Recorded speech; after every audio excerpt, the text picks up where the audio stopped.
Ayan guys, ito ay gawa sa buho. Ganito ang ginagamit ko sa pahuni ng alimokon. Titestingin natin kung meron tayong mapapalapit, pero kalimitan talaga marami akong napapalapit sa buho na to, pahuni. Dito kasi tayo sa kagubatan mga idol.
Yan, medyo maya siguro mga alas 3 kasi 2:34 pa.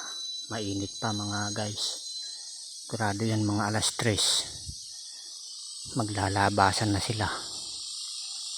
Ayan. Sana magustuhan nyo ang aking mga videos para masubaybayan nyo ang aking ginagawa rito sa kagubatan. Ayan, pa-subscribe para mas makikita nyo ang aking mga buhay rito sa gubat, dahil halos palagi akong napasok rito sa kagubatan. Yan, maraming salamat.